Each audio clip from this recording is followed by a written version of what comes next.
Polisi ungkap kasus penipuan love scam.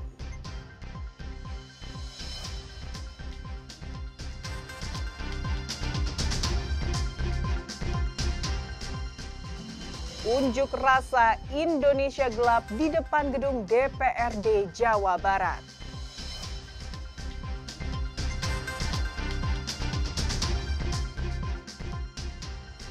Wali kota terpilih Farhan ingin kota Bandung lebih baik.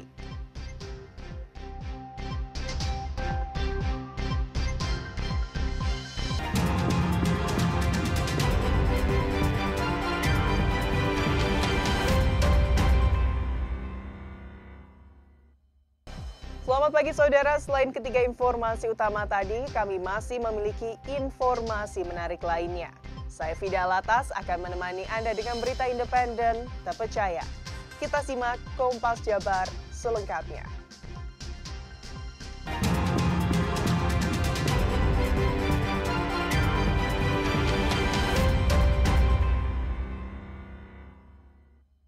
Saudara, Satreskrim Polresta Bandung masih mendalami motif pembunuhan perempuan yang jasadnya ditemukan di kontrakan di Jalan Sampora, Desa Sukamenak, Kabupaten Bandung. Saksi mata menyebutkan pemicu pembunuhan dikarenakan korban ketahuan selingkuh. Reza Purnama merupakan teman terduga pelaku AF, menjadi salah satunya saksi mata peristiwa pembunuhan perempuan yang jasadnya ditemukan di kontrakan di Jalan Sampora, Desa Sukamenak, Kabupaten Bandung. Reza sudah diperiksa penyidik Satreskrim Polresta Bandung untuk melengkapi berkas penyidikan. Reza menuturkan peristiwa pembunuhan ini terjadi dikarenakan pelaku tidak dapat mengontrol emosinya. Korban merupakan istri sirinya tertangkap selingkuh. Peristiwa pembunuhan ini terjadi sekitar 13.00 waktu Indonesia Barat pada hari Sabtu. Setelah terjadi cekcok dengan korban, bahkan Reza diminta pelaku untuk mencari ambulan dan mengakui telah menusuk korban dengan pisau. Terakhir diucapkan pas kejadian ini disuruh ambulan, cariin ambulan. Saya cari bersama dia teh sambil cari pelaku yang si cowok ininya, yang selingkuhannya. Gak ketemu sama dia tuh. Udah pulang kata saya, urusin aja nanti sambil cari ambulan. Gak ketemu cari ambulan juga. Pas saya coba lihat ke atas, keadaannya udah gak nafas. Saat ini pihak kepolisian belum menetapkan status tersangka. Rencananya hari Rabu akan disampaikan dalam rilis Polresta Bandung. Ahmad Fadilah, Kompas TV, Kabupaten Bandung, Jawa Barat. Sementara itu, saudara, Polres Cimahi berhasil menangkap 3 pelaku kasus penipuan berkedok percintaan atau love scam. 2 pelaku diantaranya warga binaan Lapas 2B Kota Bumi, Lampung Utara. Korban asal Bandung Barat mengaku para pelaku mengancam menyebarkan video asusila hasil editan.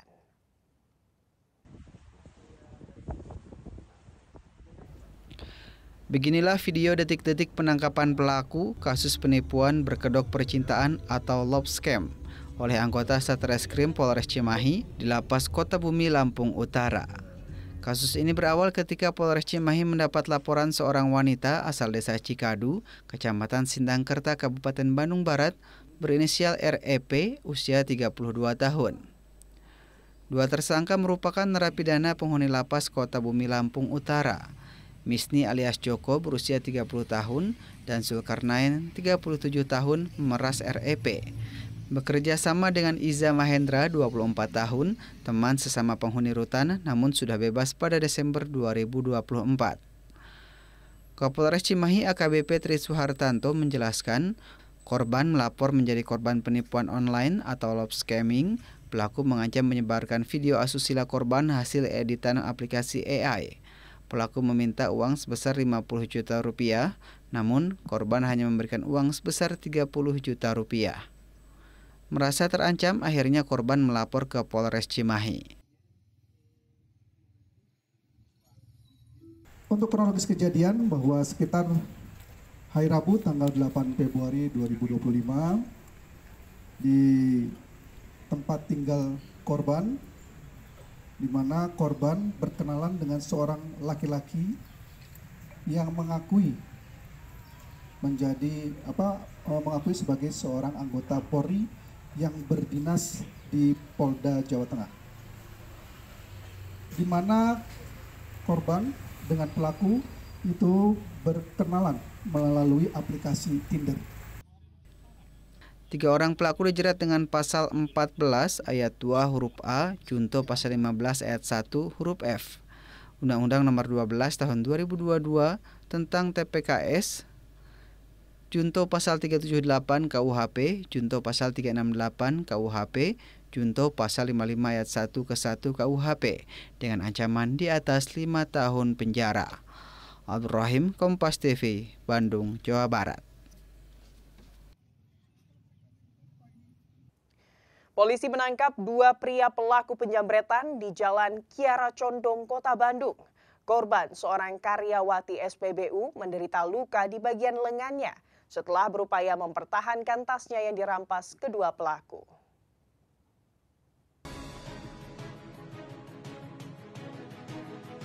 Inilah video rekaman kamera pengawas saat 2 pria melakukan aksi penjambretan terhadap seorang wanita di Jalan Soma, kawasan Kiara Condong, Kota Bandung pada Sabtu dini hari lalu.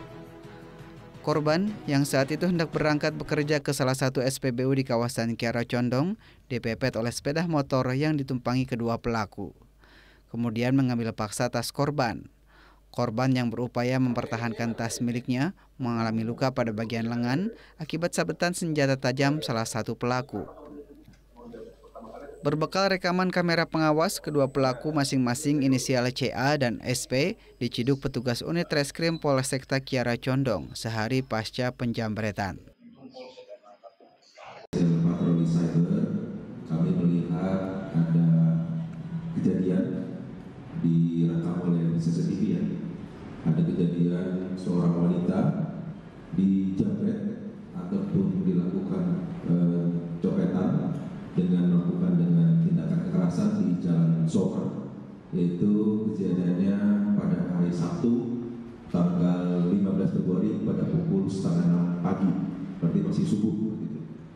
Kemudian setelah kita melihat di CCTV tersebut, tim dari Polsek Kiara Condong dan juga dari jajaran Polres kita perintahkan untuk melaksanakan penyelidikan sehingga seluruh jajaran melaksanakan patroli. Akibat perbuatannya, kedua pelaku dijerat pasal 365 KUH Pidana ayat 1 tentang pencurian kekerasan, ancaman hukuman di atas 9 tahun penjara. Abdul Rahim, Kompas TV, Bandung, Jawa Barat.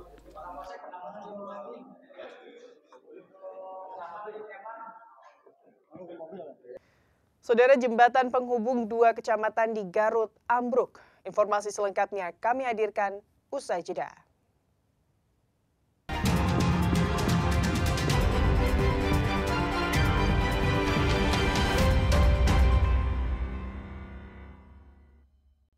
Anda kembali di Kompas Jabar. Saudara, mahasiswa dari berbagai universitas melakukan aksi di depan gedung DPRD Jabar. Mahasiswa menuntut agar pemerintah menaikkan anggaran pendidikan, bukan efisiensi atau pemangkasan anggaran. Dalam aksi unjuk rasa tersebut Senin kemarin, dalam guyuran hujan, mahasiswa menuntut pemerintahan Presiden Prabowo dan Gibran untuk mengubah kebijakan efisiensi atau pemangkasan anggaran, terutama di bidang pendidikan. Spanduk yang dibawa mahasiswa dalam unjuk rasa mengkritisi kebijakan tersebut yang seharusnya anggaran pendidikan itu dinaikkan. Sebagai efisiensi, sebaiknya pemerintah memangkas anggaran tunjangan-tunjangan pejabat. Meski hujan mengguyur, mahasiswa bertahan hingga pukul 5 sore sejak berunjuk rasa mulai siang hari dan membubarkan diri dengan tertib. Rencananya aksi ini akan dilakukan hingga Rabu mendatang dan berharap aspirasi mahasiswa dapat didengar pemerintah. Reza Pratama, Kompas TV, Bandung, Jawa Barat. Saudara, jembatan Rawayan sepanjang 120 meter penghubung dua kecamatan di Desa Gunamekar, Kecamatan Bungbulang, Garut, ambruk diterjang banjir akibat Sungai Cirompang meluap.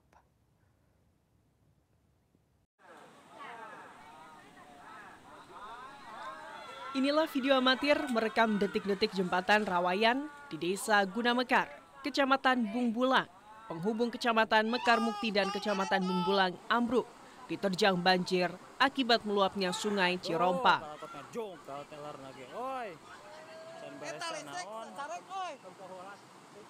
Jembatan Rawayan sepanjang 120 meter tersebut merupakan jalan alternatif dan menjadi salah satu akses utama setiap harinya yang dilalui warga untuk ke sawah, kebun, bekerja, aktivitas ke pasar, hingga menjadi jalan menuju sekolah. Akibat jembatan yang belum selesai diperbaiki, membuat warga harus berputar arah dengan jarak yang cukup jauh. Bahkan, petugas dan warga setempat pernah bergotong royong mengevakuasi warga yang sakit dengan cara ditandu melewati sungai yang sudah surut. Kabid Darlong BPBD Kabupaten Garut, Daris Hilman mengatakan, jembatan penghubung dua kecamatan di Garut Selatan tersebut ambruk 2 hari lalu, sehingga warga saat ini harus berputar dengan jarak mencapai 7 km. Jembatan ini yang menghubungkan antara Kecamatan Bungbulang dengan Mekar Mukti, tepatnya di Kampung Wangun dan Jayabaya, seperti itu. Panjang rencana kemarin yang akan diperbaiki itu adalah 120 meter, Pak. 120 meter. Akses warga ini sekarang ada 2 alternatif. Pertama, mereka berputar sekitar kurang lebih 7 kilo ke ke sisi yang lain, ke jalan alternatif yang lain, atau menuruni sungai itu apabila dalam keadaan kering. Ridwan Mustopa, Kompas TV, Garut, Jawa Barat.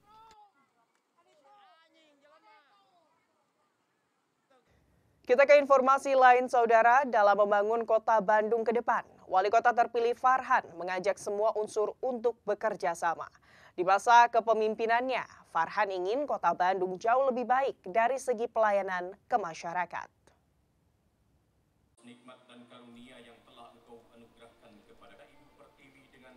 Wali Kota Bandung terpilih M. Farhan di masa kepemimpinannya ingin kota Bandung jauh lebih baik dari segi pelayanan publik dan penanganan sampah.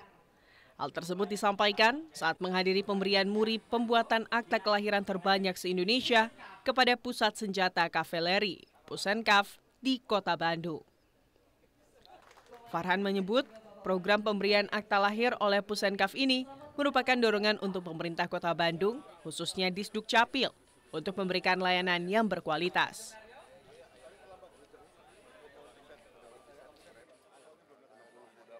Adanya muri membuat akta kelahiran terbanyak se-Indonesia membuktikan bahwa memang Pusenkaf itu tidak hanya sekedar slogan berguna di masa damai, tapi justru membuktikan kerja yang luar biasa. Artinya juga ini merupakan dorongan untuk kami di pemerintah kota, khususnya Disduk Capil, untuk terus membuka layanan berkualitas, apalagi bisa kerjasama dengan kesatuan TNI seperti Pusenkaf. Akta sudah, kita mulai September sampai dengan sekarang sudah 12.843, jadi sudah melewati rekor sebelumnya. Tapi kita akan lanjut terus, Mas, tanpa ada rekor muri. Kita hanya tadi untuk membuat esprit de corps antara semua prajurit kavaleri se-Indonesia. Selanjutnya kita akan terus jalan itu tanpa ada rekor-rekoran. Begitu, Pak. Selain pembuatan akta lahir, Pemkot Bandung akan bekerja sama dalam mengatasi sampah, di mana saat ini setiap harinya mencapai 180 ritase, sedangkan kuota pembuangan di TPA Sarimukti hanya 140 ritase. Sisanya harus dikelola oleh pemerintah kota. Sunandar, Kompas TV, Bandung, Jawa Barat.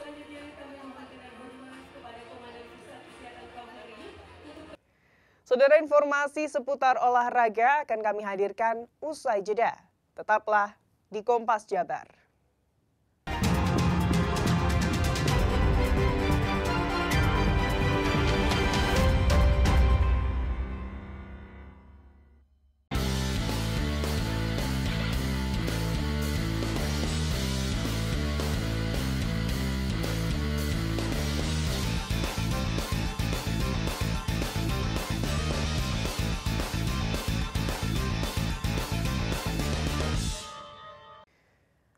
Saudara, mantan bomber timnas Christian Gonzalez memberikan coaching klinik bagi sejumlah anak di Gor Ciracas, Jakarta. Kegiatan ini diikuti 10.000 anak usia 10 hingga 12 tahun dari 19 kota di Indonesia. Mantan striker timnas Christian Gonzalez memberikan pelatihan dasar sepak bola kepada sejumlah pesepak bola cilik usia 10 hingga 12 tahun di Gor Ciracas, Jakarta. Berbeda dari coaching klinik pada umumnya, bomber berjuluk El Loco ini secara khusus mengajarkan teknik penyelesaian akhir bagi para peserta.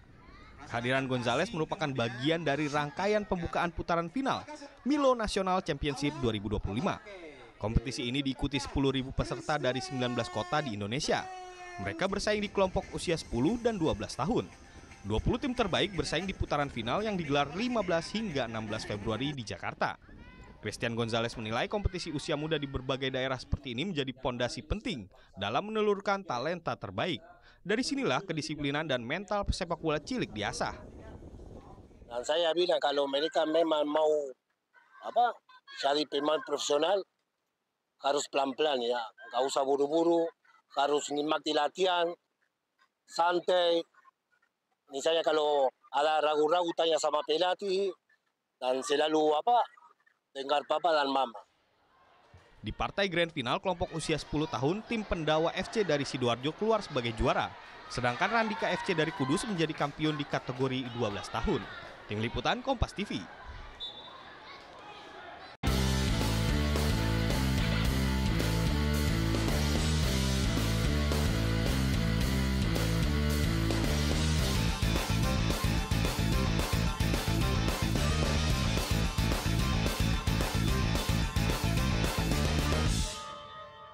Saudara, dengan berakhirnya informasi tadi sekaligus mengakhiri Kompas Jabar episode hari ini.